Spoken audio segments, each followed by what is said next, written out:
Bismillah ar-Rahman ar-Rahim. Hello, people, and welcome to the Rational League. Welcome to Footy Judge Mo. Welcome to the show where the title race is dead. It's basically over. Chelsea are in disarray. Mohamed Salah is absolutely fantastic and phenomenal.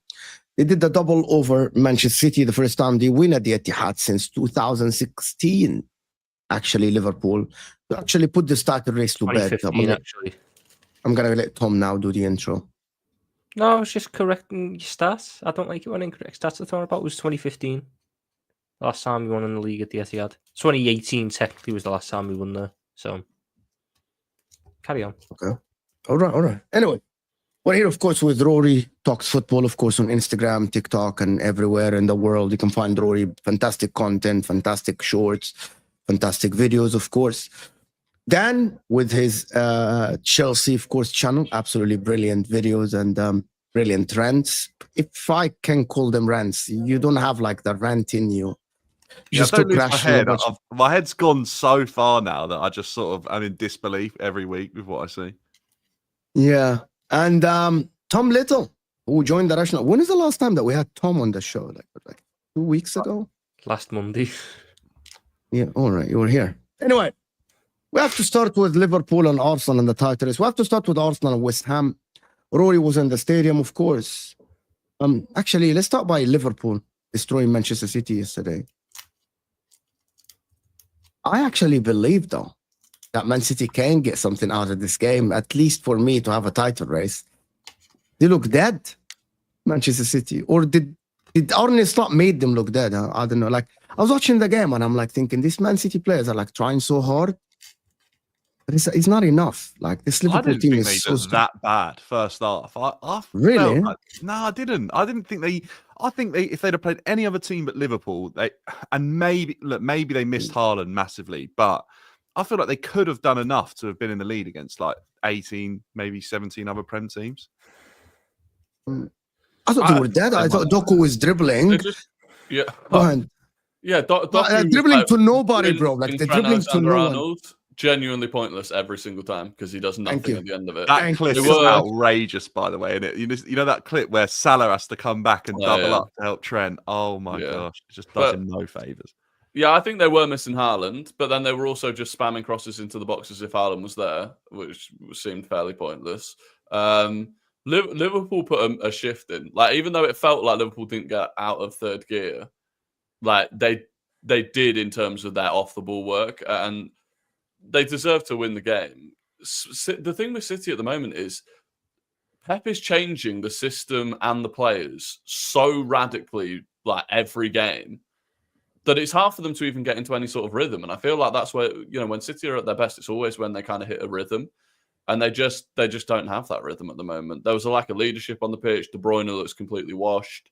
He's finished, bro. What the fuck was that, bro? Well, have you seen the statement today? He says that he is. Him and like 6 other players are done at City. Yeah, we've got to talk about that because if those 7 players leave, that is like open heart surgery. Rory, just on that point with what you were saying about Pep and being like really volatile at the moment with his system and what he's choosing to do.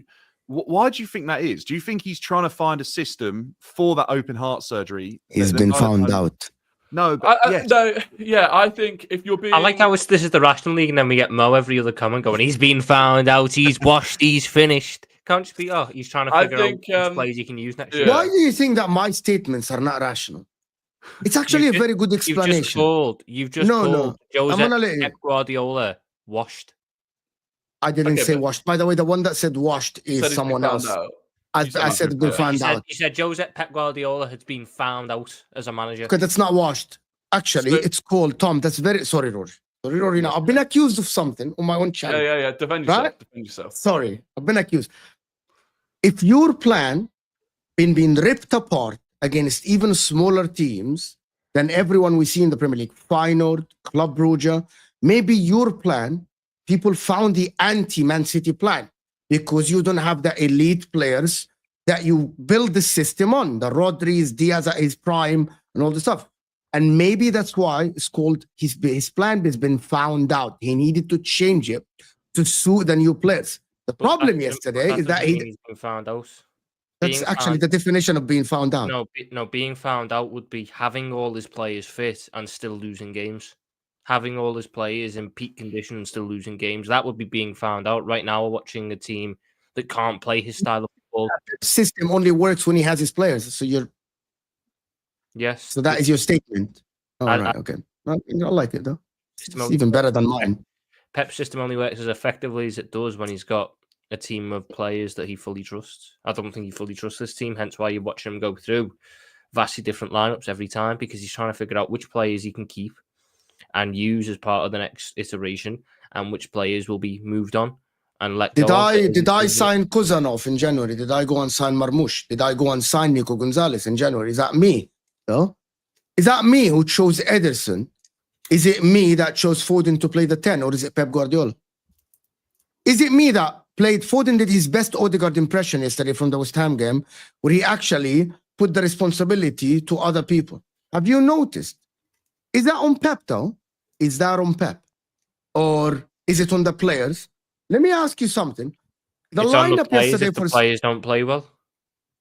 Is it not on the manager trying a system that doesn't work with these players? Is it the same if we say, for example, why do we criticize Mikel Arteta, for example, for trying to play a system that worked with some players and couldn't adapt when he had different players? Why does Pep not need to be called out when he didn't want to? He wanted to play this intricate pass, and then get Doku isolated. And clearly, Liverpool found out how to stop this. And they found out a way to cut them open. Every counter attack for Liverpool looked dangerous yesterday. Every single one. Liverpool could have ended the game 4. That is on Pep. There's no way Pep could have stopped that though, because they needed the goals. The only way you could have stopped that is if they didn't concede it in the first 15 minutes, but they did. So then they had to go on attack, and it was part of our plan effectively to funnel it out wide. We packed the middle. So Pep had been found out by Arne Slot, yes, and by Feyenoord coach, and by the Club Brugge coach. No, because and by Mikel Arteta, who tore him apart. Yes, you're too nice. You're too nice. I think this is the thing. It depends. I'm just not doubting Pep Guardiola. I just think it's a stupid thing to doubt Pep Guardiola. Why not? Why not? Because was he found out when he lost the league title back in 2020 to us, and then went on to win 4 in a row? But he was found out today. Why is this statement wrong today? Sorry, guys, Rory and Dan. Sorry, why is it not right today? Because I don't think one bad season with a lot of mitigating factors can say a manager's... So if I've he's been found out this season, is that a right statement for you? I'd say Man City's been exposed this year, yeah. But I don't think Pep Guardiola's been found out as a manager. So we are We are on the same page because you refuse to criticize Pep, but you want to criticize Man City as a football club. But I say the head of Man City is Pep Guardiola, who's running the show now. Is he not running the show? Getting the best out of his current players available. Okay, we'll go then. Ryan? He's not. Probably not, no, but I also don't think there's much more he can do with certain players. But there is, because there are certain things but there is, because there are certain things that he's sticking to that are just part of his absolute core principles that he won't change, even though the squad he's currently got probably needs to change. In terms of that, you will not see him not playing that high line that will consistently leave them exposed. He could change that, but he knows that going forwards, he's going to stick with that because it's what he does.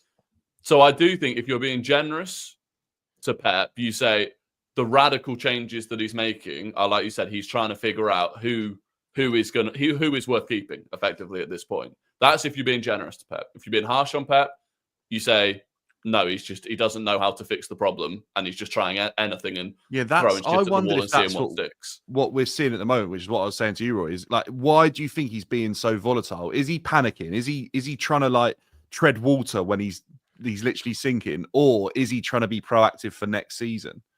I think I'd give him the benefit of the doubt and say he's trying to be proactive for next season. He's trying to figure out who can do what next season, and if he's thinking this is what I'm going to do next season, this is why I've bought in Kusanov, this is why I've bought in Marmoush, whoever. What the hell? That baffled me. It's not just your dinner. Chrome on my laptop, who's a gaming laptop, just decided to die completely every tab. I'm like, I thought people were going to say I started looking like Mo then, actually. But yeah, so yeah, I think that's what he's trying to do. I think he knows how he's going to play next season. He's throwing players into roles that maybe don't suit them and going, well, if you can't do this, then there's no point in having you next season. And then when you find out those 7 players that he's getting rid of today, I think one interesting one actually is that I don't think Phil Foden has a role for City next season. Based on what he's not on the Phil Foden's not on the list. But based on the way that they seem to be changing, I don't think there's going to be those opportunities for Phil Foden to sit in pockets in tight spaces, which is really the only time that he looks elite. I don't think he's going to be getting found in those spots. I think they're shifting towards a way more like fluid, dynamic team, aren't they? By the looks of who they're getting rid of. They're shifting to a slightly more direct system as well. More direct. What? They're shifting towards a team that plays more like Ange's style of football. Like than to an extent. I'd say they're shifting to a team that has principles of Ole Gunnar Solskjaer at United. Yeah, it's not a bad shout though. Counter attack, aim it up to Haaland. From Ed, I think Ederson's like very vertical rather than horizontal. Go vertical. Give it into Haaland. Haaland hold it up. Bring in Marmoush off the left. Bring in Savinho off the right. Like proper runners. Have the 2 centre mids follow the runs in. And it's basically, I almost think they're going to end up playing a 5-5 in terms of a setup where they'll end up almost like this at points. Yeah. Where Haaland's like at the tip of that and everyone plays off of him. He might get less goals, he might get more assists, but he's going to be more of a focal point rather than being told to constantly run in behind and be this guy who is getting on the end of the chance. I think he's going to be the guy who brings everyone into the game. Yeah. But I'm not convinced that Foden fits into that at all, to be honest. So unless he can adapt himself to be one of them centre mids, which I don't see him doing. I don't think he can. Really miles wrong. That's the thing. I don't think or even if he can, I don't think doing that he'll be the elite level player that Man City need him to be. Like I'm sure he could do a job doing it, but he's actually been perfectly created for a system that's not going to exist anymore. That's not going to exist anymore. Exactly that, Rory. Exactly that. Yeah. Yeah. Which is the crazy one. The 7 that are going, like, to be fair, that they all look like not. Can you name the 7, please? Can you name the 7? There is a tweet out there. Ederson, Stones, De Bruyne, Gundogan, Kovacic, Bernardo Silva, Jack Grealish. Yeah, so 6 Why of those is Kovacic 7, going? Did he just join the club, though? Age, I think. I think they're really trying to age and change down. of system. They're just deeming him to not be the right type of player for that situation. 6 of those 7, other than Kovacic, the other 6 of those 7 all started the Champions League final where they won the treble. That was less than 2 years ago. That was that is ripping out effectively the heart that has been Man City for the last however long. And I think you can definitely replace their qualities, and you can definitely look at a lot of them and say they're not going to suit City going forwards. They don't have the physicality anymore. But there's a massive amount of experience, kind of winning mentality, leadership. To lose all of them at the same time, I think is a pretty mental thing. And that's why when people say about City next season, I think City will be better next season in terms of the players that they'll have will be more suited to the way that they want to play. But there's no way that losing that many significant experienced players doesn't have an effect when it comes to like the big games, which is mental. But yeah, I don't know. De Bruyne yesterday, by the way. Oh my god, that felt sad. I was almost a bit sad watching it because that lad, big games used to be his sort of playground, and he just looked a yard slow to everything, a yard behind everything, a year too long. Like he should have gone last summer. He should have gone last summer after that little sort of revival he had in the last 6 months, where he got a bunch of assists. Even though the all-round game wasn't there, should have rode off into the sunset then. This year helped them win the Prem with an unbelievable run towards the end.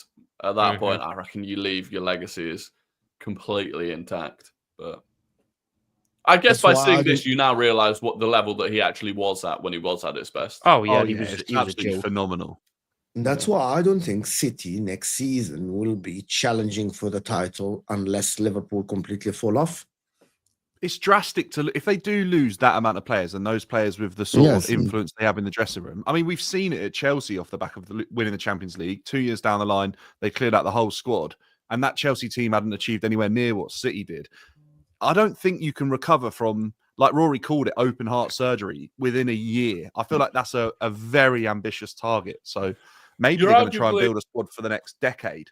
Yeah, you're arguably looking at going into next season, starting with a new goalkeeper, probably a new right back, Kusanov, who's only been there since January, then probably Diaz, Gvardiol, Rodri, Nico Gonzalez, and then they'll play Foden in that.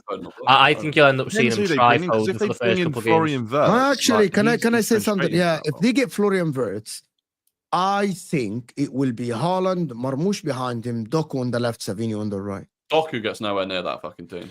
No way. I like how most stars that would. If they go by Florian Wirtz will sit on the bench. So Marmoush, Savinho, and Doku can play. I'm going to tell you what is going to happen. Starts over Florian Wirtz. They just Wirtz is not going to be a left winger. Who's going to be bench? Marmoush then, or Marmoush? Marmoush goes off the left, and then I think Marmoush will go off the left, Mo, as well. But I think what will happen, and we've seen it a little bit, he'll allow Gvardiol the license to push on, and it will allow Marmoush to drift inside, play off of Haaland, and Gvardiol can provide the width. And then also, as much as we can get on the back of Doku and say he's not good enough, as an impact player, it's like the worst type of player you want to go up against off the bench, because he's not going to stop running. Because do you know what, Tom? Even if he has no end product, I think it's just as the fullback that has to defend against him, it's just a nightmare. You probably need to bring someone else back from midfield to help you double up on him, because he's quick, he'll take you on. In that sense, he's a nightmare. And it always no matter what happens with Doku, he's always going to attract players towards him, because he'll take time on the ball to try and take people on, and he'll force mistakes. And, he's just an irritating sort of player to bring on. I almost feel, though, that teams are going to eventually just start leaving him and almost inviting him to try and do something. Yeah, but I think if you give a player like that time, then I think he can become more damaging. I think he falls into a similar sort of category as Saint-Maximin, Traore, that type of player, that they're always going to be a handful, and they're always going to be a bit of an issue to play against, but they're not always going to. Am I the only one who likes Doku? Yes.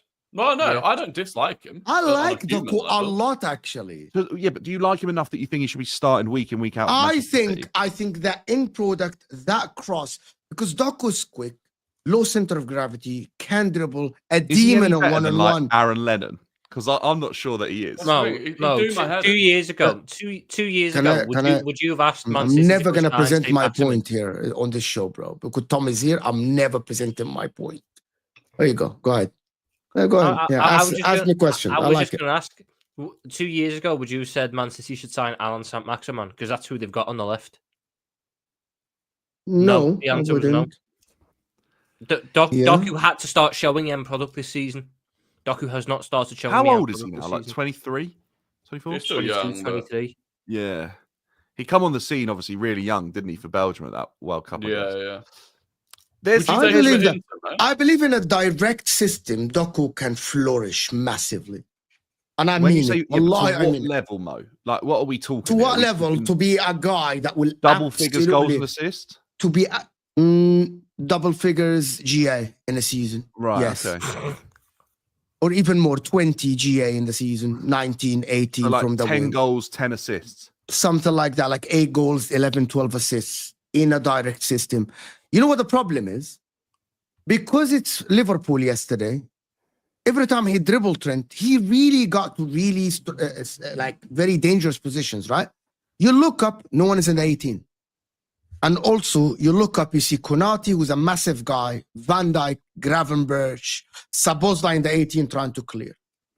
If you play Doku in a direct system on the transition, as you guys alluded that Pep is moving towards that, I believe he thrives massively. Same as Savinho, by the way. Savinho has some output, but if Savinho's doubled on, Savinho reached the byline yesterday about 2, 3, 4 times and crossed it to nobody. You need space for these players because they aren't like Saka or Salah. Salah can work in a very tight space and absolutely produce something. But that is Salah. You'll get one in a generation. You'll get a KDB one in a generation. You know what I mean? These guys, Doku and Savinho, they can be molded into players that are very useful for them, especially with a striker like Erling Haaland. But If Doku knows where to put the ball to Haaland, I think he gets a lot of assists. There we go. doesn't. There we go. He doesn't know That's where to the put big if. But he's He 23. Why are you refusing to think that he improves? Do I Wait, think man, Under the best manager that you think he's the best manager ever. He's been there for nearly 2 years now, and I don't think he's improved.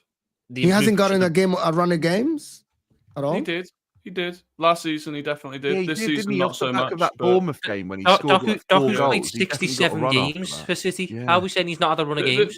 The issue is yesterday, I agree. There was no box presence for them yesterday, but 99% of his games he plays with Haaland. The thing is, and Doku doesn't done the find exact Haaland. same thing against us last season when Haaland did play. And it was the exact same thing. He can beat Trent, but the crosses don't go anywhere. He hits There's them always at a- Van Dijk or yeah. at Konate or at There's Matip always a last season. danger. That can be coached. Very simple.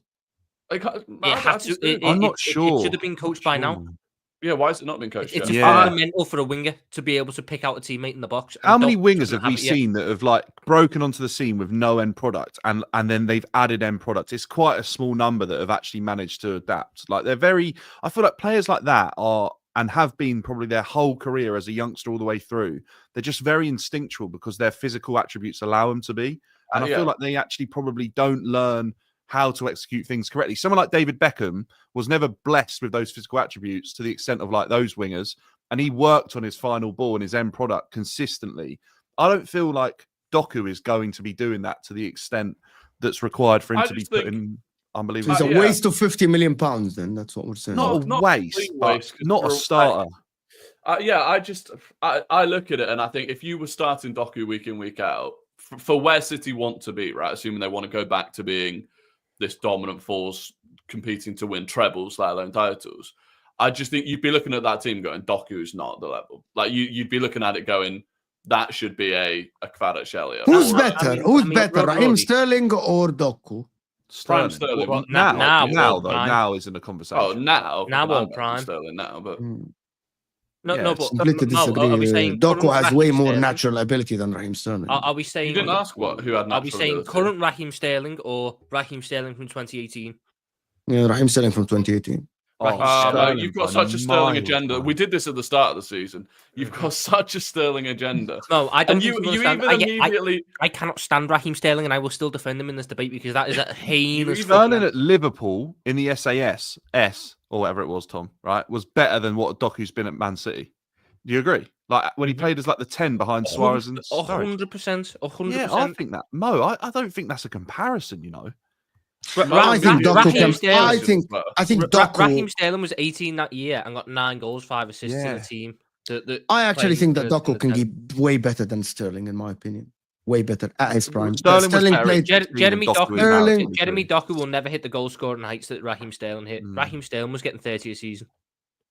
Yeah, the problem is he Because part played in of the that- perfect Pep system. To be honest, it's a Pep Yeah, and he tactic. listened and he took on Pep's advice and became the perfect So player. why for are we Pep assuming in that time. Doku wouldn't do this? Because Doku has I think struggled Rory's with right. injuries. In 2 years, Doku's shown no evidence that he's listened and taken on board. He what struggled Pep with said. injuries a lot. Then He's well, played, okay, no, but he's when played he's- 67 when fucking he's matches. How's played that struggling with games- injuries? how many minutes has he played consistently, Tom? You just can't say that, bro.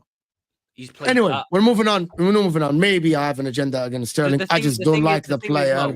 Like Raheem a lot of Sterling- the Premier League that don't like Mohamed Salah.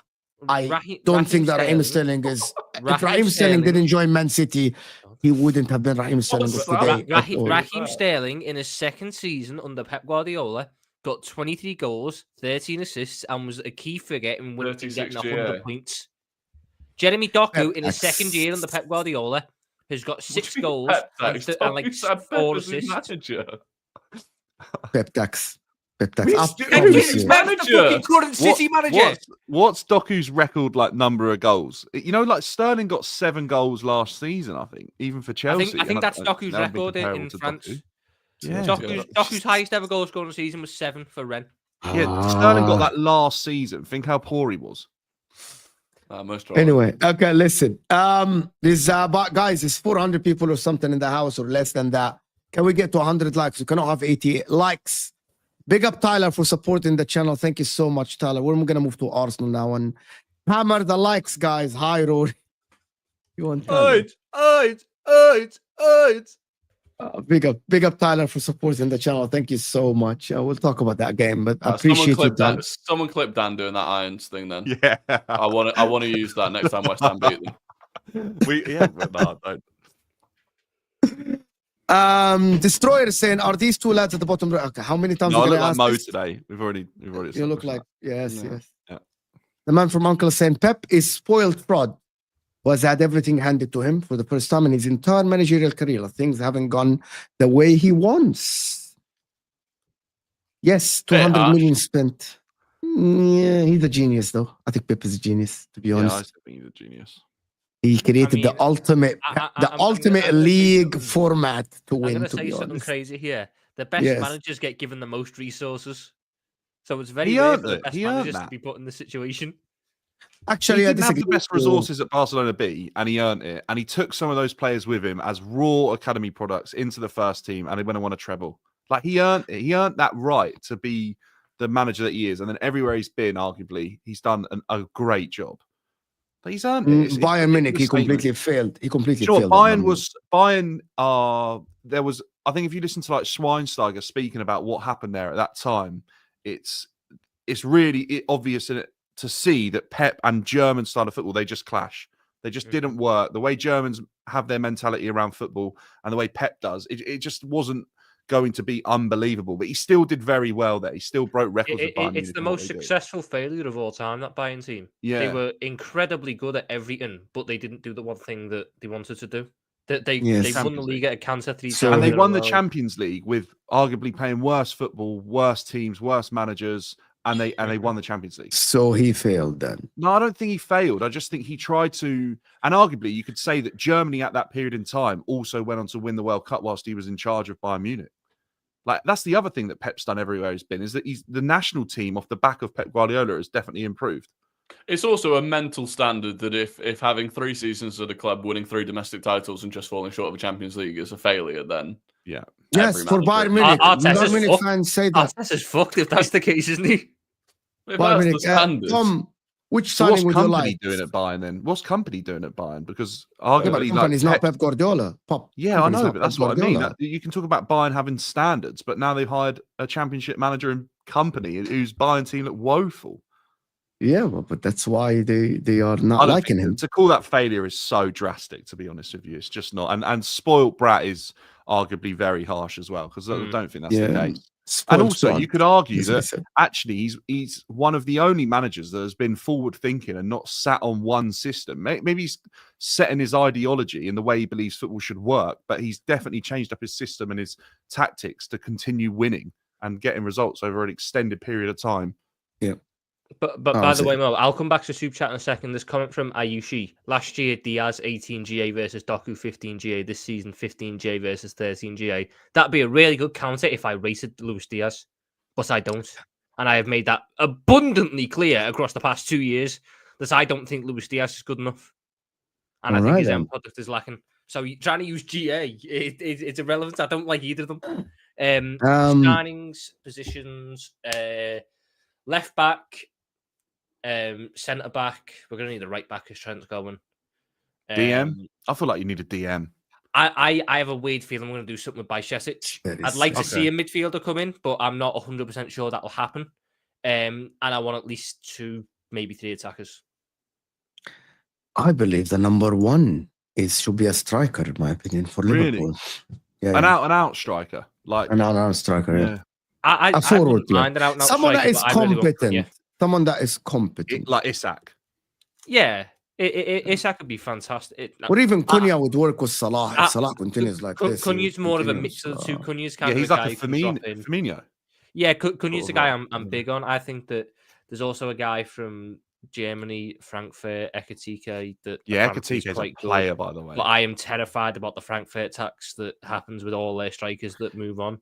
where they He just definitely suddenly tend to shit. benefited off the likes of someone like Marmoush playing alongside with him. Like they did link up very well, but he's definitely a player.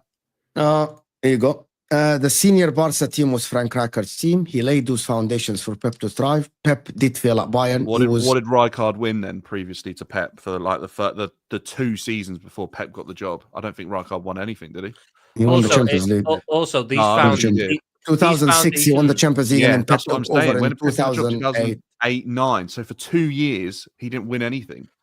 Also, these But I have to say, foundations. They were looking. No, Mo, it actually- was so bad. They were looking at Jose No, Mourinho. I disagree with the super chat. I actually think Pep came onto Barcelona and played a completely different system. He completely changed the way the team plays. That 8-9 season was a complete Rijkaard's revolution in foundations football. were ripped up by Guardiola, by the way. Exactly. All the players Rijkaard left. Yeah, Ronaldinho, 100% sent packing, wanted them out. Deco, sent packing. Yeah. A lot of the key players from the Rijkaard era. Pep took one look at and went, Etu was on his way out. Even as well, and he Yaya proved to Toure Pep at he that was time. good. You guys remember Yaya Toure was. Yeah, played centre back for Pep, and then they moved on. I Rijkaard disagree laid with the this. foundations for Pep Guardiola's Barcelona team is And the man from outrageous Uncle, you're statement. completely wrong. He The completely issue, did a revelation at Barcelona with that team, to be honest. issue Because he I had always Messi. the issue I always have with this, whenever there's like this idea that someone just did it with someone else's team, it's like, okay, but that person was sacked clearly with that team. So it's like, so if they've taken a team that was performing so badly that the manager then got sacked and then took that team and won stuff, then that in itself means they've done a good job. Yeah, didn't it happen at Liverpool, Tom, like with Paisley and Shankly? Like one took over from the other and took it to an even better level Yeah, than what it was. so at- Shankly was there years for. ago, but- Yeah, Tom remembers that period, of course. No, but he might not remember it in terms of when he was alive. I I'm guarantee. joking, I'm he joking. When learned Shankly done a decade building us up, and then Paisley coming and won 6 league titles and 3 European Cups in 9 years. But I've just looked at that Barca. So the players that Pep got rid of in his very first summer at Barca: Zambrotta, Thuram, Deco, Ronaldinho, Edmilson. Those are players that were key players for Rijkaard, and he replaced them with PK from United, who barely played, Dani Alves from Sevilla, Pedro, Busquets from the U team, Pedro, Martin Caceres, Caceres, the Yeah. Uruguayan defender, Seydou Keita. yeah. It wasn't like Pep was dealing with the millions then. Dani Alves cost a fair chunk, but they made a lot of that money off the sale of Ronaldinho.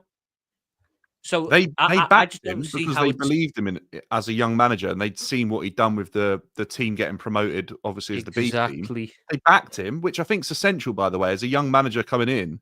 If you're going to hire a young manager, you actually need to back them and believe in what they're going to do, which I think is essential. But Pep earned the right to get to where he's got to now. We've had this discussion before, but I just think it's ridiculous every time I see the comment. You know what my favourite stat about Pep is, though? You know he lost his first game as Barca manager? Yeah. 1-0 to Numancia. Can we move on from Barcelona to the title race, the deadest title race in a long time? It's a bit more exciting in Spain, to be fair, that title race. In Italy, bro. You see Yeah. Napoli, fucking Antonio Conte is fucking Zest. maniac, bro. Oh, can I say that young lad for Como, that Diao? Oh my god, he looks fantastic. See how he dribbles in the mid? Did you see how he dribbles? He looks electric. I'd love for us to sign him. Him and Nico Paz for Como Nico were Paz, yeah, the Real ridiculously Madrid good. kid. Yeah. The pair of them are so good. I don't hide it that I don't like Barcelona. I don't like Barcelona probably as much as I don't like Juventus in Italy. So Does that go back as far as who was it, Mo? Was it Busquets with? no, doing the eye, actually, like the you don't lookout? wanna. If you hear my reasoning for Barcelona, you would think I'm crazy.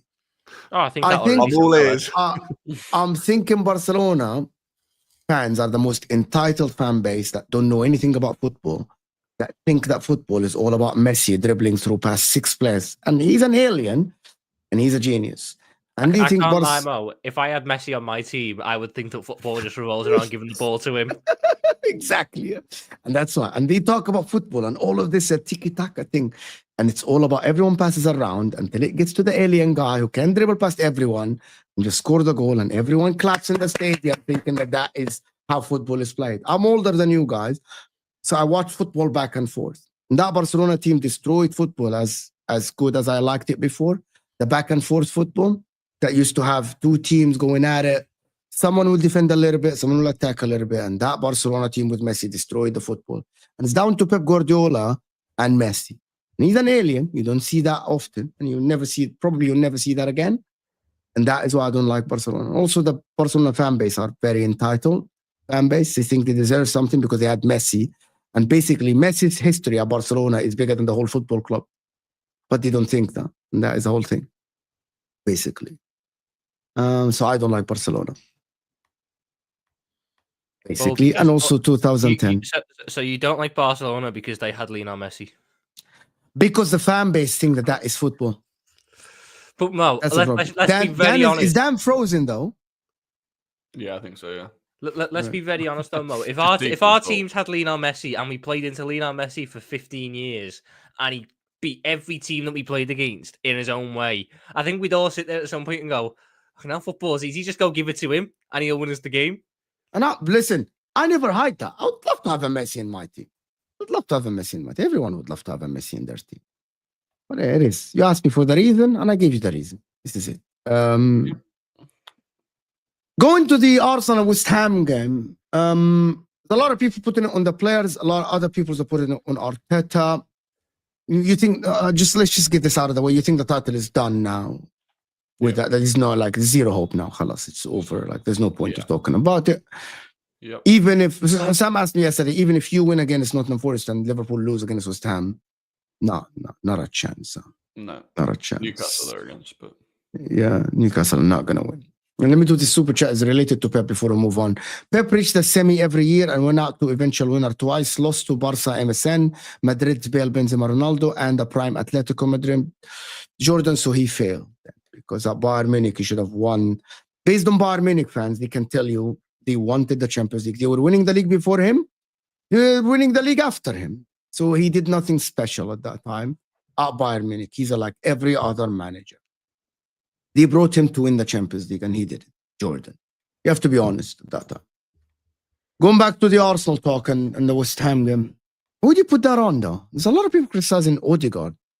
I mean, he wasn't very good. No, but this is what happens. It does my head in. Everyone after the game defaults to the person or persons that they have an agenda against, and it's all their fault.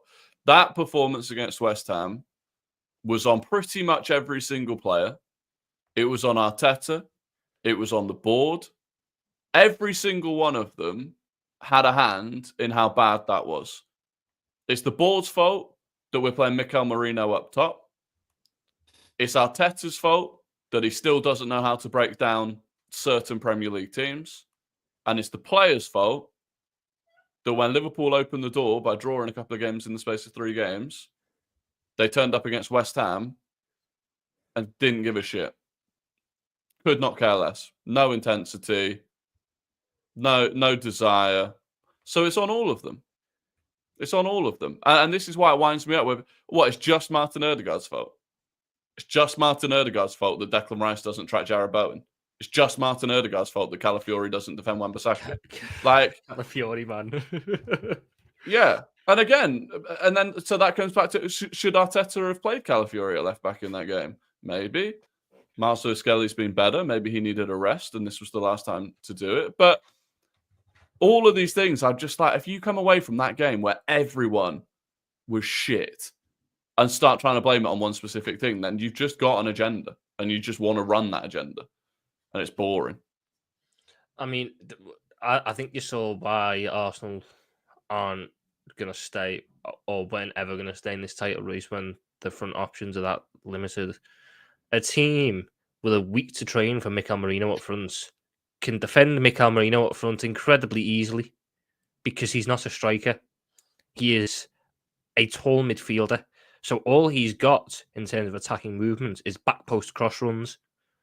Now, I don't know about you, but a team that was coached by David Moyes for 5 of the last 8 years might know a thing or two about heading away back post crosses.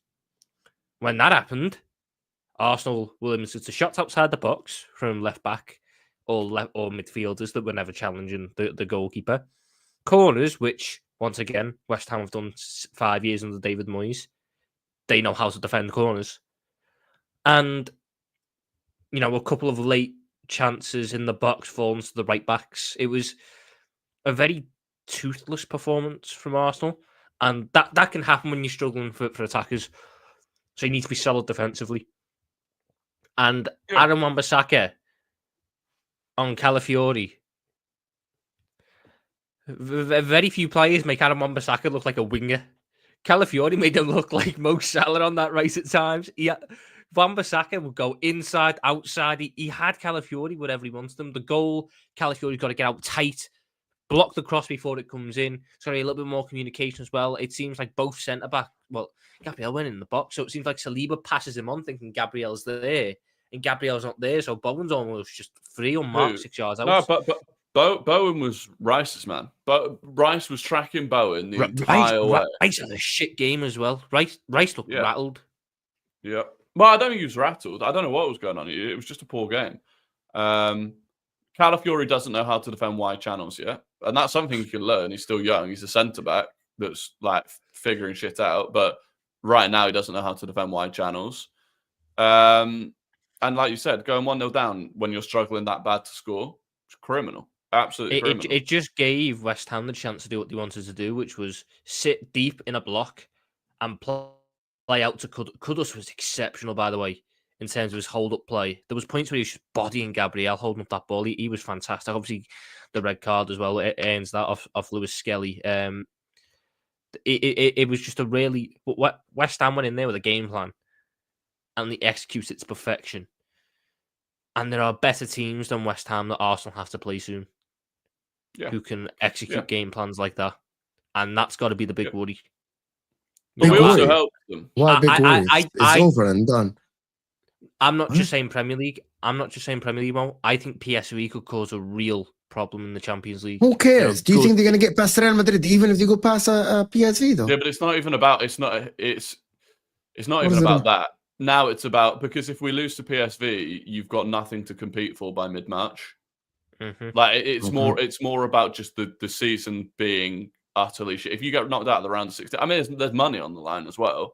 But it's just embarrassing. You know, not to disrespect PSV, but if you're out in the round of 16 to PSV, that's just a remarkably unsuccessful season. Now, not saying it's a successful season if you get to the quarterfinals, but it's at least something, and we can at least cling on to the fact that if we get to the quarterfinals, we've got Saka and Martinelli back. It's a form of progress. It's a form of progress if they at least get there. Like, I don't think Arsenal. No, it's not actually. They actually reached the quarterfinal last year. They went out in the quarters last year. Yes, but they went out to a much worse team last year. If this year they go out narrowly in the quarterfinals to Real Madrid with a squad that's as battered with injuries as it is, there is an argument to be made that it's a bit of progression in terms of the mentality of the squad on the European stage. Even if it's not progression, it's minor victories. You're looking for minor victories at this point because of how of the way the season's gone. What you'll know, Rory. What do you think the reaction is going to be this summer towards Arteta? Towards it depends who you ask. Towards Arteta, I don't think the reaction should be that bad. To be honest, like he was literally on his knees for an attacking player in January. Now, looking at it, I'm not even sure one attacking player would have solved the issues of the attacking players that we might have gone and got. If Arteta isn't backed early in the summer, I think a lot of the attention is just going to turn to the board. What they've offered up in the last couple of seasons is, or specifically the last 2 Januaries and last summer, those last 3 windows, it's criminal. From a position where we genuinely could have, we kept saying, oh, we're waiting for Man City to wobble. Man City wobbled and we fucked it. So I think a lot of it will be aimed at the board. There are obviously critics of Arteta. Personally, I'm not sure Arteta can do much more with the current players that we've got available. There are still things he needs to fix, though. Like the West Ham, Fulham, Villa, Newcastle, those 4 teams that we keep fucking up against. Yeah, you seem to just constantly fuck it up against them. Yeah, I think it's a real problem. It's almost like he doesn't know how to handle a physical midfield. Despite the fact that I think he could play a bit of a physical midfield. He's got Rice there, he's got Partey there, he's got Marino there. He overdoes that. Pound for pound. No, that's the issue I think he's got. He overdoes that because we don't need to try and play them there. That was like against West Ham, having Partey and Rice in midfield instead of having another creative midfielder. I think that was the problem. They're 2 slightly different issues. Villa and Newcastle are very much physical mid-block. They'll go man for man. Ødegaard will be completely taken out of the game. Without Saka as well, we have little creativity out of that. West Ham and Fulham will sit deeper in that block. But again, they'll man-mark Ødegaard out of the game, which is what they did, what West Ham did, what Fulham do. And they'll hit us on the counter. They're very good at it. They're well-drilled teams. Ultimately, like Marco Silva's a very good manager. But it is a problem that Arteta needs to solve. Because it's like, we say, well, we're unbeaten in 18 Premier League games against the Big 6. Literally, that is completely wiped out by the results that we have against those. That's not where you win the league, though. Exactly. So that's the thing. Arteta's not completely without blame. I just don't think that, it's entirely on him. And obviously... I said to you, Mo. I just know there's going to be a lot of Arteta out in the summer. Oh, there will. Yeah, there will. I don't think it will be a majority. A large part of the chronically online people will be, because it gets them more clicks and views and attention. But I think Mo, you on Friday, you were saying that Arsenal were going to smash West Ham, and I tried to convince you that we weren't going to smash West Ham. I thought you would smash West Ham. And by the way, I disagree with you on a couple of points. I actually don't think that you needed your full team to beat West Ham at home.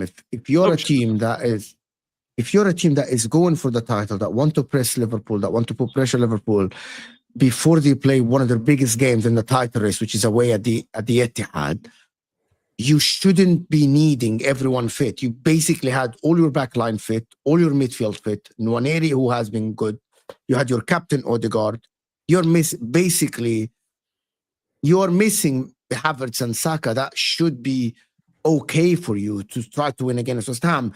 It's not that you were playing Fulham away or you're playing Liverpool away or something like this. You weren't even playing Chelsea away. That is with all due respect, a dead West Ham team that parked the bus and just waited for you to try something different than crossing from out wide, which is Arteta refused to do during the game. And the reason why I hear the Martin Ødegaard slander and I hear the Martin Ødegaard criticism is that I'm looking at one of the most creative players on paper in the league to step up, and the captain that was given the captain armband by this coach to step up and not run away from responsibility. My evidence is not that clip that is going around that he ran to the spaces. Maybe that is instructions or something. But that free kick at the end when he basically gave it to Raheem Sterling, who, based on what we saw, has a dead free kick. That was just dead, done, over. Martin Ødegaard should have picked his team up. I don't blame him for giving that free kick. I don't think his coach's instructions. I don't think his coach's instructions. I don't think it's I don't think it's a left footed free kick. I think it's by the way, kick.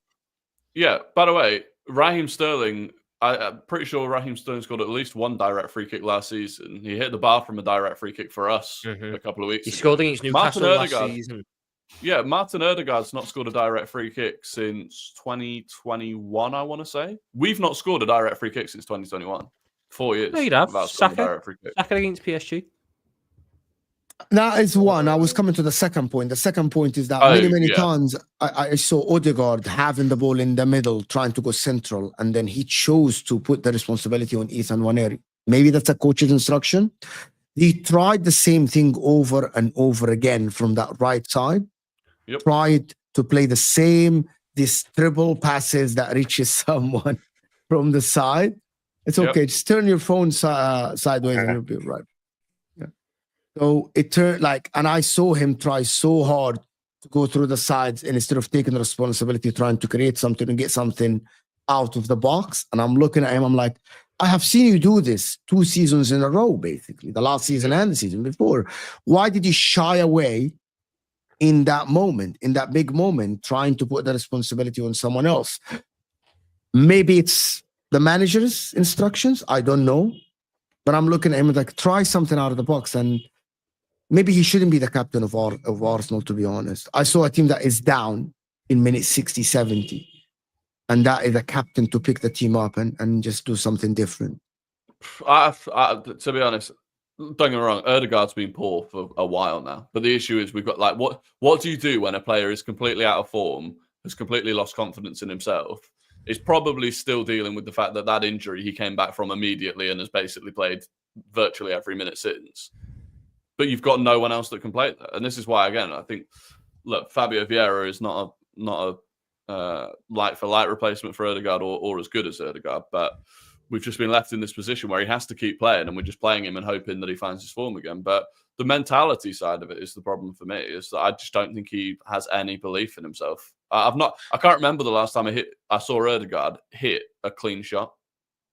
And that has to be a confidence thing or something. But yeah, it's a massive problem. It's one of many massive problems. But again, strip him of the captaincy. Who gets the captain's armband? Declan Rice? Probably. That would be most people's shout. Was he Gabriel? Or Gabriel? Gabriel probably would be my shout, but Declan Rice would be a lot of people's shout. That's a lot of people think he's the natural leader or whatever.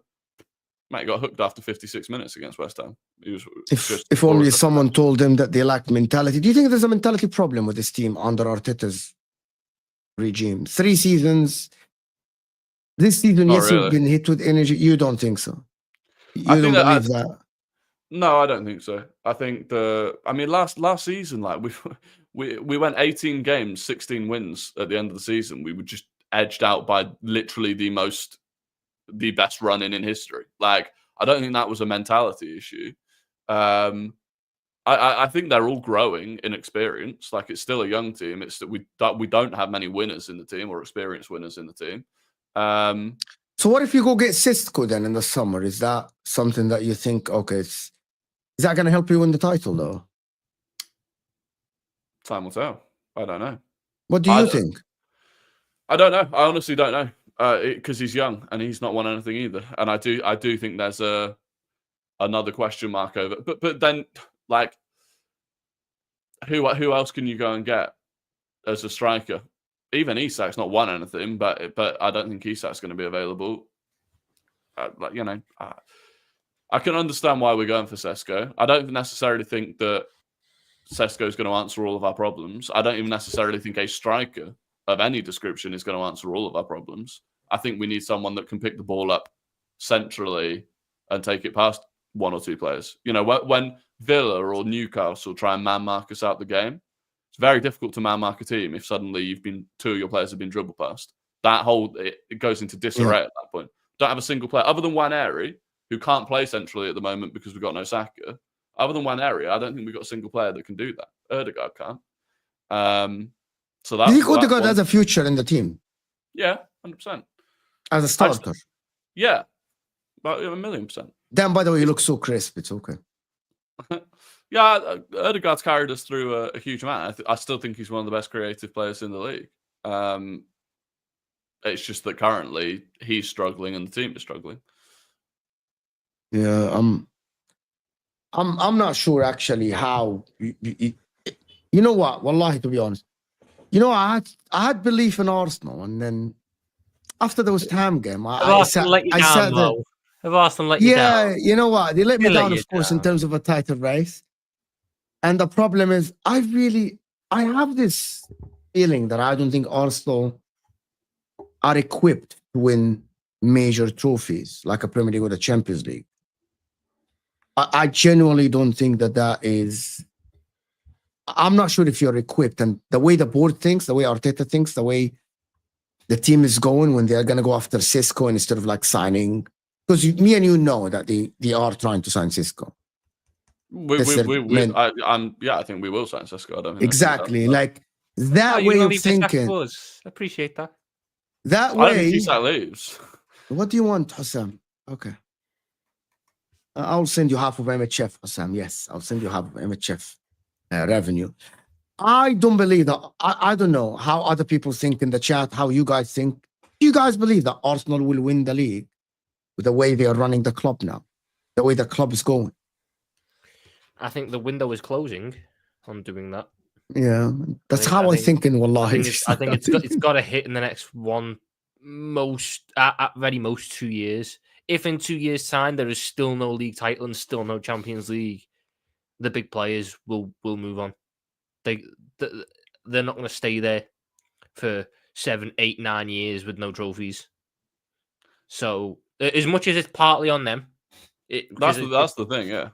If they want to sit there and go, "Oh, we didn't win anything," that's fucking on you, mate. You all turned up. You turned up on Saturday and played like absolute. I agree. I agree. So if you want to leave, I agree. But this is what footballers are like. They think they can do no wrong. The likes of your Salibas, the likes of your Gabriels, the likes of your Havertz and your Martinellis and this, that, and the other. They'll push for moves because they'll say they want to be competing for the top honours and they can't be doing that. They want to go win the big trophies and they can't do that at Arsenal. That'll be the line that's pushed. So I think Arsenal needs to get over the line in one big competition in the next 2 years. Do I think this current setup is going to do it? I have a real reservation about how much control Arteta's got. That's my real reservation. I think Arteta, if he's in control of the transfers, like full control, if they don't bring in a serious director of football to control the transfers and make sure that Arteta isn't picking who he wants, then I think Arsenal can get there. If Arteta's got full control of everything, I don't think it'll work out. I really don't. Because you that question, of everything he does. Yeah. Do I think waiting 6 months for Sesko is worth it? No. Well, in what sense? Like, because I don't think we'd have won the league if we bought Sesko in January. No, he's saying that maybe Arsenal should not have waited for Sesko, and he should have went for someone else in January. Who? Watkins? Mateta. Let Rory answer. Surely, if you waited 6 months, you would need Isak level because you threw out the league basically without having a striker. But so I think if we bought in a striker, I don't think it would have made a difference. We might have come closer, but I don't think we'd have ultimately won the league, even if we bought one in. Like if we bought in Ollie Watkins, I don't think we'd have won the league. But you would. Sorry, go on. No, but the point is, you would have even tried. Well, yeah, they should have done. They should have done. I don't know why they didn't just go and spend an extra whatever the fuck it needed to be to get Sesko if we're going to do him in the summer. So yeah, I don't know why we didn't, to be honest. Other than the fact that we had some gentleman's agreement with them that we were going to do it this summer. Fuck you, gentleman's agreement. It's RB Leipzig. How many more times are we going to deal with them? Like whatever.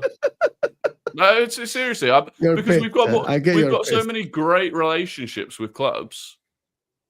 Is it helping us that much? When was the last time we went back to a club that we had a great relationship with?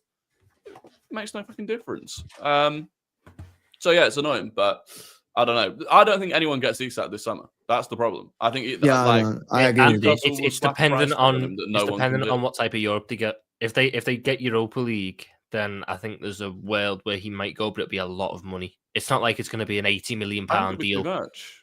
I think it'll be too much. It's going to be 120. The only clubs that would be able to go for him, realistically, top clubs would be Liverpool, Arsenal, or Barca. Liverpool aren't going to. Barca. Well, yeah. Look at they won't own the football club if they try and get the money together for him. Barca have been trying to put into the media that they value him at about 70 million, right? So that gets you. I've watched it. Leg. Liverpool, just knowing FSG, probably wouldn't go for it for 120. The And I only don't way think Arsenal would the only either. way I see us going for it is if Salah goes, and then Yeah. they'd go that we. But bring then in you the new need to spend a lot of money manager. to get a replacement for Salah before you They- even thought Let about me it. ask They'd you argue guys that a Isak $1 million becomes the new question Salah and we now. buy a new right winger. Right. If Salah doesn't leave, do Liverpool need that level of a striker to win the league next season or still compete for the Champions League? I mean, Or is it wouldn't hurt. Arsenal that need that level to elevate their team? If we keep Salah and then bring in Isak, it wouldn't exactly hurt. We wouldn't be worse off. No, it for that wouldn't case, hurt. but- You'd be way but- better. But we could get away with like a Cunha or a, exactly, or a that is striker my mold. point. Liverpool can get away with a Cunha. Liverpool can get away with a mid-level striker at this point that is good in football, that will link up with Salah well. If Salah stays for the next if Salah signs a new deal for the next 2-3 years, Liverpool could get away with signing Cunha and Yeah. then way more to Kudus, and then. But here's the having that as question. your attacking options. Do you think Arsenal can get away with it with signing Cisco, for example? Yep. I think they so. could, but you'd be asked. You think you'd so, need to have Rory? it to get a big consistency. Mate, last season we were. This season for me, it's been such a fucking shit show that I honestly disregard it as. I'm not really taking much from this season in Okay. terms of Okay. where I rank the Arsenal team at. So I'm looking still at last season, thinking, we were pretty fucking close, and that was with Timber missing the entire season with an ACL, Havertz being bedded in. I think we need a left winger. I think we need Sesko. We're going to need a couple of midfielders because Jorginho and Partey are going to leave. And outside of that, I think we're pretty much fixed. We've still got the best defense in the league. I think we'll be fine. I just think we've kept more clean sheets. We've kept more clean sheets this season. That's a better measure of how good the defense is. Yeah. But either way, like we got a decent defense. You know what I mean? We got a decent defense. You got very good We got a defense. decent midfield. We got Saka. We got Waneri coming through. I look at this season now. I'm like fucking 5 straight red cards, or not 5 straight red cards, 5 red cards. Fucking ridiculous amount of injuries. We've also not been good enough. The combination of that is just, you're not going to win a title. They can win with how they run. Many Liverpool fans say that Arsenal are run better than Liverpool. They show more ambition, and the coach is the issue. I'm not sure if Mikel Arteta is the issue. By the way, it might be the mentality thing. That West Ham game made me truly believe that Arteta has a problem preparing the players, which is something that Sam also brought up on MHF yesterday. The Arteta has a major problem and an issue preparing the players to the games that Arsenal must win when Liverpool drop points. Yeah.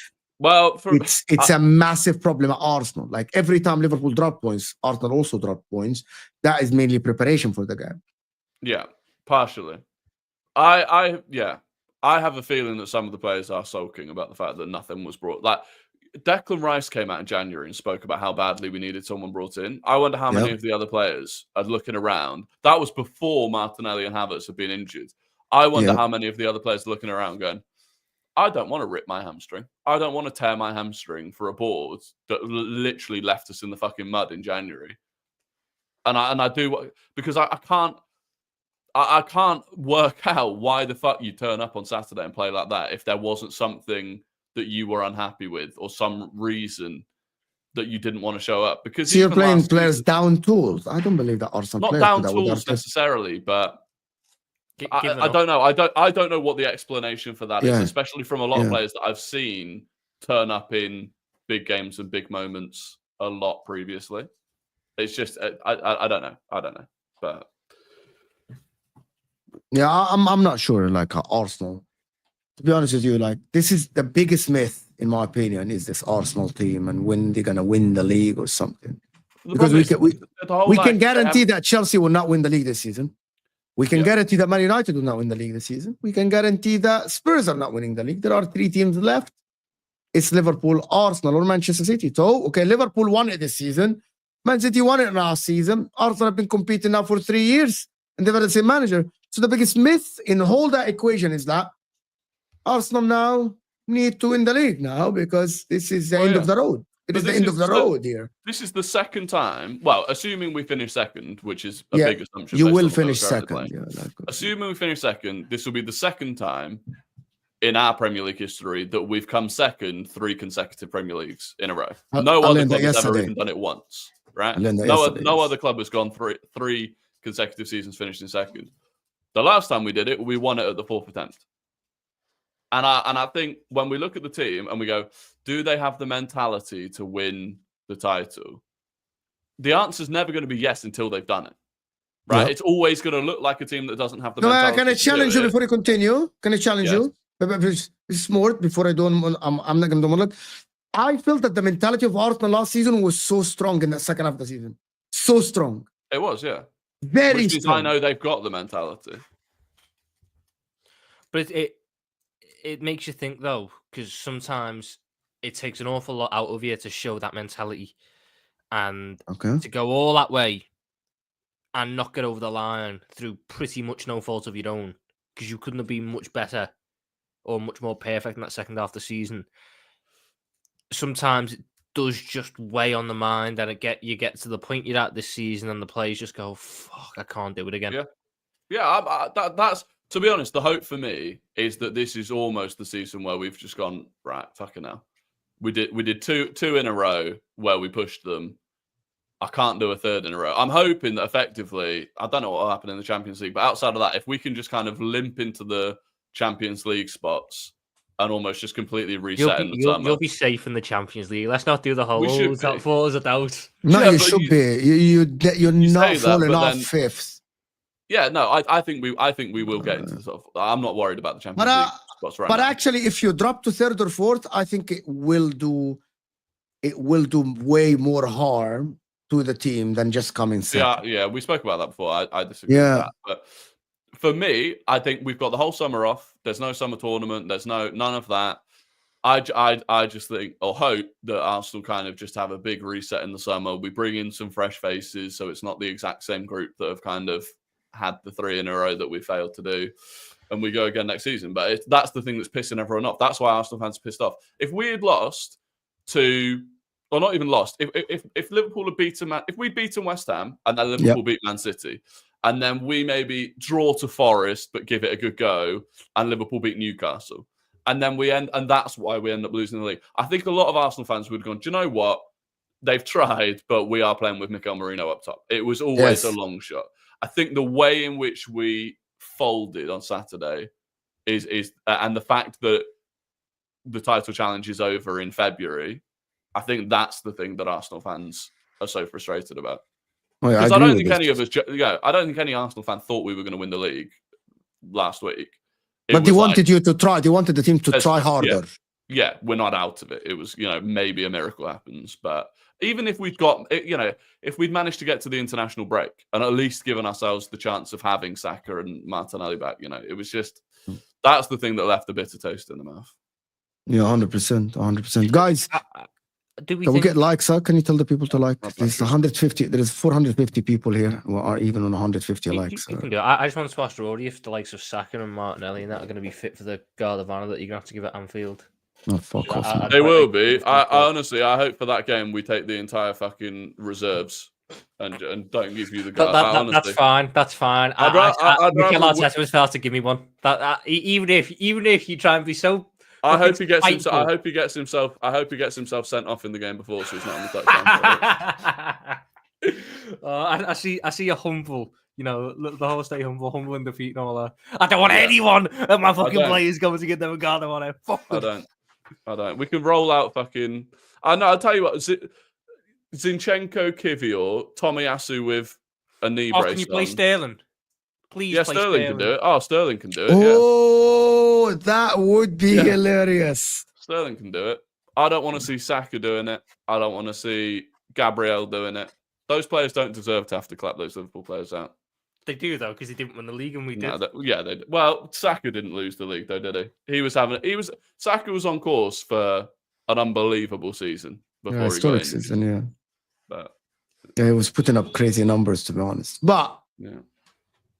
we'll see what we'll see in the Nottingham Forest game. We'll see if the title race is back on. If Liverpool lose to Newcastle and the points are down to 5. Liverpool are going to beat Newcastle and we're going to lose to Forest. That's realistically what's going to happen. To be honest with you, 14 that's more points. realistic than what I said, Rory. But it's the hope.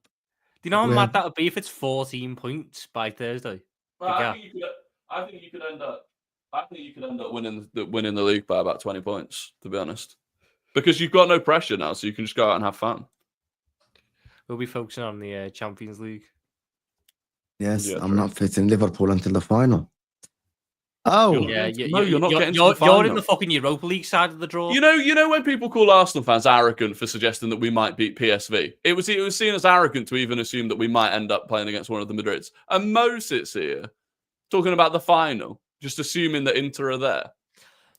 Rory, I'm have you not- seen- I'm have not. you seen their fucking side of the draw? It's a Europa League side. I All know, the Bayern it's top Munich, teams on the left-hand Leverkusen, side. Barcelona. Yeah, Yeah. Barcelona. Not the Barcelona that were in fucking Europa League for 3 So, years. so in a row. Rory, what do you I'm want me telling to you, the say? Do you Europa want me to League say side that of we're the not? Do you want me to tell you that we're not reaching the final? Of course, it's a 50-50 that we reach the final or not.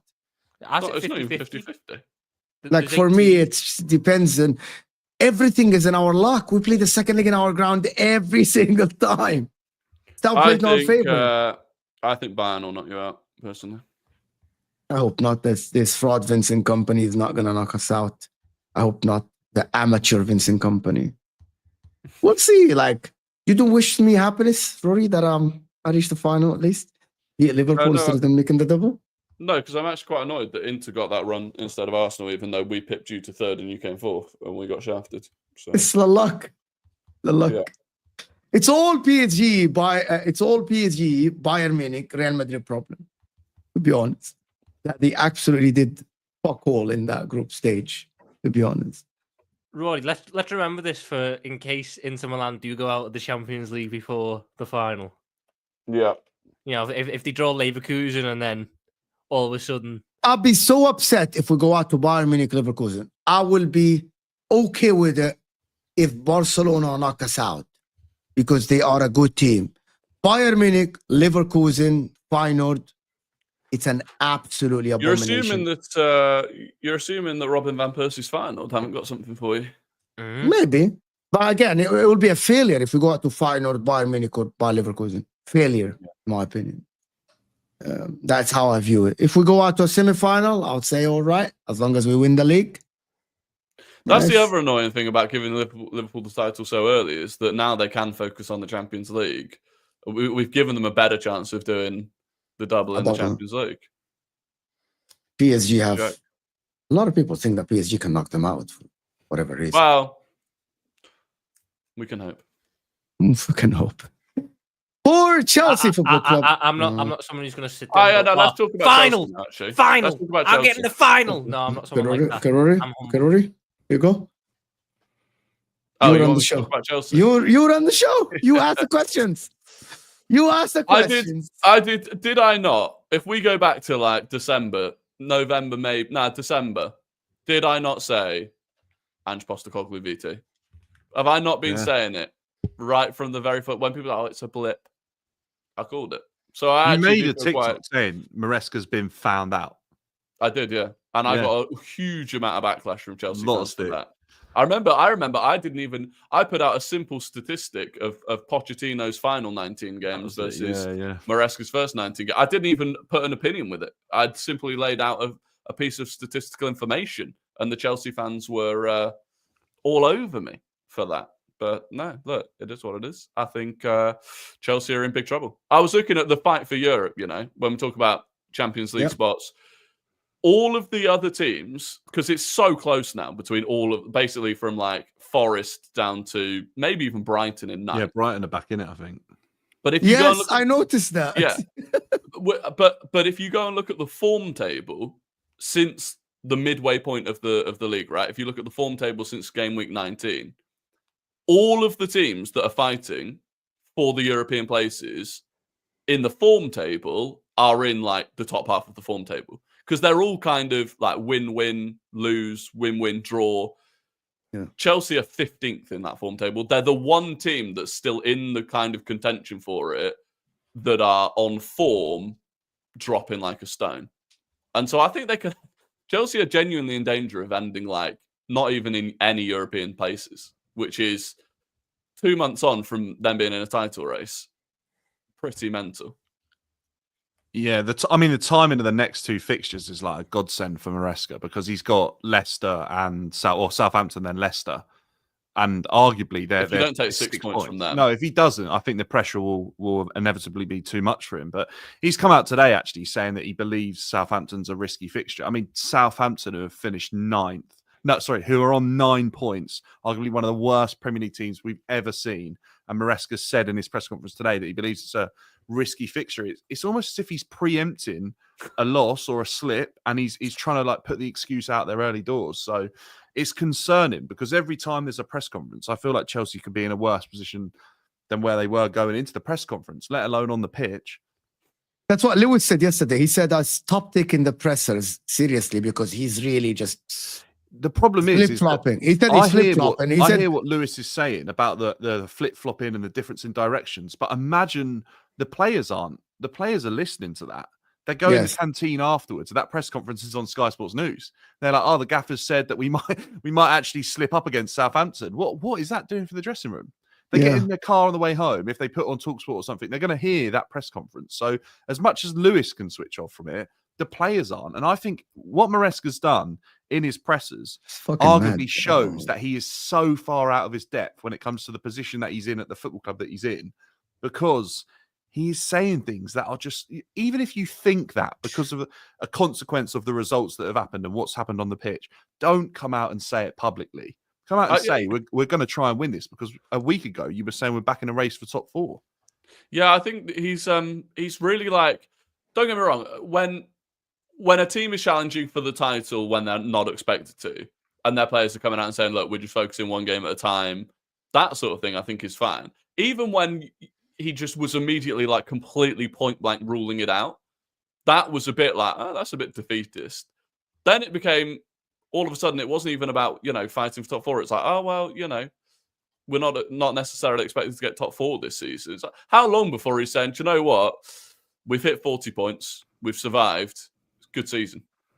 Yeah, do you know what? I said that after the game against Villa. I was like, thank goodness we're over 40 points, because the form is arguably, it's not, I think the 3 teams that are getting relegated is so bad, but and I don't think Chelsea will fall that far because of what they've already done. But Chelsea's form, like you said, is undeniably awful. It starts putting you into relegation level form when you don't win.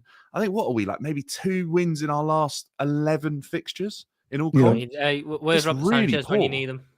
Well, Jorgensen obviously has shown that he's not. I thought he was awful against Brighton, and then obviously that mistake against Villa is really poor. I was going to commend Maresca off the back of the first half, because he actually made a couple of tactical changes I've been calling for all season, and I think ultimately he got to the point where he felt like the squad and its injuries was limiting him in his own system that he's just really believed in. He obviously allowed Gusto to overlap and allowed Cole Palmer to come in off the right-hand side a little bit and Kunku off the left.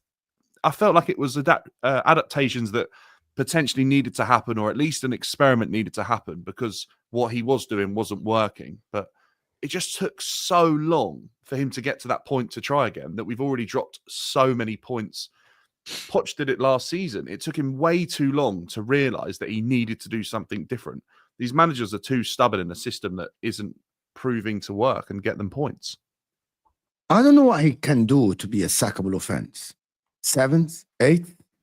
I think anything below what Pochettino did last season, personally, is a sackable offence, because I don't understand why you would why would you sack Pochettino and hire someone else? We're talking about millions of pounds here. Why would you do that if you didn't believe the person coming in would put you in a better position than where you already are? Exactly, because you got to consider the context of. Isn't that the whole point? I know of Poch's season manager? wasn't great. Poch's season wasn't great, but the second half of the season, Chelsea had finally clicked under him, and it was they'd bought into the ideas, and they were playing some good, effective, winning football, and they threw that away, and they went, "No, Maresca's the way forward." If you end up being worse. Because ultimately what happened, I feel, is Maresca rode the wave of the Poch hype, or the Poch, what he'd done. When the going gets tough, and it's down to him to fix it, this is where we're at. A manager who isn't ready. And I don't know who's seen that coming. A guy who nearly fucked up promotion from the Championship with Leicester after being 18 points clear, He's a might not mouthpiece be for the the guy. ownership, bro. He says exactly what they want. I think he plays the players they want to play. I now believe that this whole Chelsea thing is just for the money. These guys don't care about the club. They don't care about anything at the club. All they want is I for just the don't- project to go Yeah. how they want it to go, regardless of the results. But I just don't think they factored in that, like, for a football club to make money, it has to be successful to some degree, at least. On the I pitch. actually agree. Yeah, I I agree. agree. I thought if they buy a lot, if they buy a lot of players, it will work. It will get. They thought that if they invested that much money, it would be a linear process that these players would inevitably improve to the level where they could sell them on for profit, or the football club would start achieving what they felt like it would achieve. I think that just shows how much naivety and blind faith they have around football and that sort of method, because we said it, I think, on Monday or on another show, that the chances of all those players clicking at the same time is very rare anyway. The class of 92 is such a rare occasion in football. What do they think it's going to happen again with players that actually don't care about the club, who could easily move on if they wanted to, if money's put on the table? Chelsea have so many issues from top to bottom now that the fact that all of this is going on at the same time is just no surprise to me. Can I ask a question that was asked yesterday as well? And I want to get your guys' opinion on it. Last part of the show is that, are the players letting Maresca down, or it's his coaching that is making them look worse? Because it has to be one or the other. It's a bit of both. I think it can be. Yeah, I don't think it has to be one or the other, Mo. There are players that are playing below their level. We saw yesterday Cole Palmer probably wasn't good enough. Player like Reece James, we saw him struggle in midfield. I'm glad he wasn't right wing back, because I think Rashford might have embarrassed him. I think there's an issue there. And then we're also seeing players that probably aren't good enough are still playing for Chelsea, like Jorgensen, like Sanchez. They've been getting games when they have clearly shown they're not at a level of probably most of the Premier League teams. Yeah. I think tactically, I don't think Maresca knows what the solution is, and I think he's been found out. And I also look at the squad. I don't see leaders. I don't see experience. The experience that they do have, I don't think is like Reece James is the captain. Is he really like captain material? He's a nice guy and he's been there for a long time, but is he going to grab players by the scruff of the neck and push them forward? Not sure. I think there's a lot of problems, and I don't really know how or who is going to dig them out of the rut that they're in. Because normally you can either rely on a manager to do it or certain players to do it. And I'm not sure they got either. Nothing. No, I don't think. At the current moment, I think Chelsea get out of this hole easily unless they sack the manager. I think Dan's frozen again.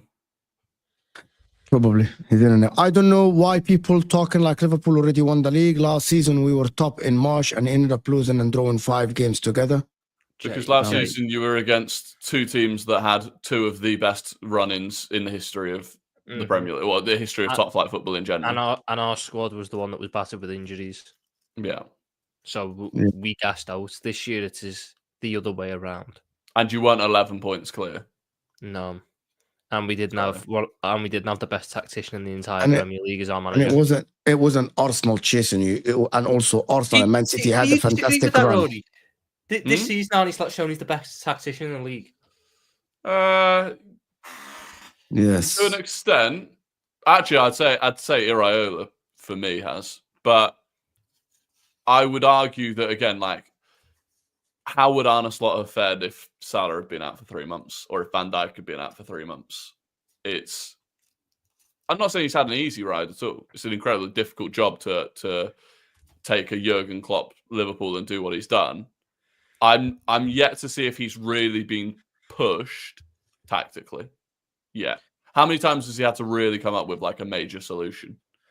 I mean, I thought tactically yesterday was very good because it was something that was very unexpected and it nullified Man City's strengths. A number of times this year he's made the correct substitutions at the correct times. He's made, I mean, for a couple of games this year, I mean, when we went down to 10 men against Fulham, we didn't bring on a centre-back. We played Gravenberch as an auxiliary centre-back who would then push up into midfield. And we just played Van Dijk. Almost lost, though. And you almost lose.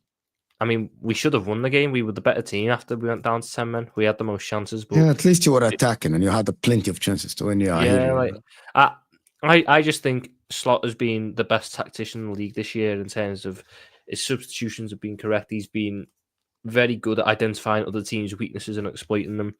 And he's shown that he can manage a team playing at any game state. If we need to defend deep, low block, we can do that. If he wants to counter-attack, mid-block type thing, he can do that. If he wants to do a high press, possession-based football, he can do that. And I think that can't go understated. Just how impressive it's been. No, I don't disagree. For me, I just think for Iraola to have done what he's done with Bournemouth, with the injuries that they've also had, I think is pretty. Iraola's an incredible manager, and you know I know that people were laughing about what's his name, the news that he could be going to Real Madrid. I think that would be that's not out the realms of possibility. It'd be a big step up, but this is a manager who, you know, he's really impressed me with what he's done at Bournemouth. He's given a number of big teams great games, and he knows how to exploit teams' weaknesses. I mean, he was a name I was considering for us before Arne Slot was announced, because you could see, if you just look at Bournemouth's underlying numbers, they are really good. Andoni Iraola and Thomas Frank are, how they've not been snapped up by a big club, I don't know. The pair of them are top managers. And if Tottenham were smart, they'd be getting rid of Postecoglu and grabbing one of them. And if United were smart, they wouldn't have appointed Amorim. They would have appointed one of those two. Yeah. United have just announced that they're sacking another 200 people. Oh, great. Now, again, they've literally just made a club statement saying that on top of the 250 people they sacked last year, they're making it's an announcement. How many people are employed at this club to sack? Well, there probably were too many. If you can sack, the issue I think is, so they've just released a statement talking about club transformation, which basically involves just sacking a lot more people. I think the issue is, if it quite often happens, right, that new ownership comes into a company and they make redundancies because the company has kind of ballooned itself a little bit, right? The 250 they sacked last year, they were probably excess. The sort of people that they looked at, they fully audited the company and were like, we can afford to lose these. If you're then a year later looking at another 150 to 200 people, I'm not convinced that they are necessarily people that you can just definitely afford to lose. But they have to, because financially they're in absolute... Yeah, I mean that's it's what another funny though, show. because It's so funny. Sorry, Tom. It's so funny when people are saying rebuild. Okay, but you don't have the finances to rebuild. So how are you going to get rid of the players? But this is the problem. This is like, I saw another thing the other day where they were talking about they won't know if getting rid of all of these staff and stuff, they won't know if it's paid off for a decade. They are, and Man United fans won't want to hear it because it's horrible to hear it. They are about to enter Arsenal first, possibly 20 years of the Emirates era in terms of all of their finances are going to have to be used to build the stadium. And they're already acknowledging that by having to make so many cutbacks. They're not going to spend much money on players for the next, a long time. Because they won't to be fair, Rory, we've got to say they are smart with the cost cutting though, because you know they are stopping feeding the staff, and that's going to save them about £1 million a year. So you know they're saving £8,000 by not letting the youth team play at Old Trafford in the Youth Cup. So, like, Arsenal would use the Emirates because it gives the youth team the chance to play at the stadium, right? Which is great for morale and keeping players. They're saving £8,000 by making them play at some local pitch. But the big problem that they've got is they always had the advantage that they had by far the biggest revenue of all of the teams in the Premier League. That is they now, according to last year's finances, Liverpool and Arsenal have caught them up on revenue. And that's only going to, now we've caught up, it's only going to continue that Arsenal Liverpool pull away from. You've got to consider as well the infrastructures of the clubs that have caught up with them. We don't need to do anything with our stadium or our training ground for the next 20 years. Yeah, Arsenal maybe could do something with the training ground in the next 10 years, but that stadium is fine for at least. I have this feeling that Man United will not be in the conversation for a long future. Time. For a long time, they won't be. They won't be back. Man United will be a team like 6th, 7th. Maybe they'll get 4th one season, but they won't be in the competition to win titles. They are so lucky Ipswich is shit. They are that bad. They could have went down this year. They are that bad. They could have went down this year if Ipswich weren't shit. I'm telling you for a fact, they could have went down this year. But this is why I'll always have just an unbelievable level of respect for Arsene Wenger, because the fact that he kept us in the top 4 throughout the entire period after the Emirates had been built, when we were spending no money, people took it for granted. But you're about to see with United. I mean, you're already seeing it with United. Oh my God! What Manchester United in talks over reducing funding for the Manchester United Charity Foundation. They're fucking taking I think money they're from fucked. everywhere. They are. I think the they are Glazers fucked up the club by not selling the club. You Yeah. know, I think they're fucked. every single member of non-playing staff, so everyone that's not a senior player, is now being fed soup and bread as they're at the. That's what fucking prisoners get. Yeah, literally. And the thing is, what does that do for the morale of like the entire football club? If your mates are being sacked, and if you're lucky enough to stay, you're on a diet of soup and bread. You're on a fucking diet that fucking Oliver Twist had to go up and ask for some more. And you're getting that now in 2025. Yeah. Fuck you now. And apparently and if you've ever like worked in a business with these sorts of things, with cost-cutting measures, apparently as well, like every time anyone wants to spend any money on anything, it has to be like fully reviewed by someone. It just makes working at a place a fucking nightmare. Been crazy. there. I've been there for corporate though. Been there. Audits, external, internal audits. You cannot spend a penny unless you really justify it. Yeah. And anyway, you speak to some fucking horrible witch. The thing, if they're trying to spend it, you're looking at how basically fucking minuscule the cuts are as well. Like £1 million. For me, it's big money. For Manchester United, £1 million is what fucking like 1/700th of the total revenue type thing. That's not going to do enough because they clearly have PSR concerns. Yep. They're going to have to lose 1 or 2 actually good players, and they don't have many of them, but they're going to have to lose 1 or 2 of them to make sure that they're not fucked for PSR and get points deductions. Sending Anthony out on loan, given the lack of attacking players they had, that was like 1,000,000% getting his wages off the books for 6 months, because that will save them, you know, whatever he's like. It won't even save them. Again, it will save them a few million. It'll save them a few million. Well, here and there, like millions here, million there, can actually get a player. Oh, all adds up. That's the thing, though. But they're looking now at we can save that here and this here, and it's a horrible place to be. It adds up, but does it add up enough for United to do what they need to do? Does it add up enough for United to revamp this squad? No, they can't. The image of Ruben Amorim. They won't. There we go. They don't have it. They're gonna revamp the squad with cheap players, and Man United never buy cheap players. There we go. Anyway, listen, people, it's been a great show. Congratulations to Liverpool and the King Mohamed Salah for winning the Premier League, the 20th league title. He now matched Manchester United. Arsenal will go again next season. They will go again next season, of course. And Chelsea are in the mud. Hit that like button before you go. 2 likes away from 200. Rory Talks Football in the description on Instagram and on TikTok as well. So go and support Rory Talks Football. Dan, of course, channel in the description. Tom Little and also Staffy TV. We'll see you guys maybe tonight after the A-listers. We're out of here, people.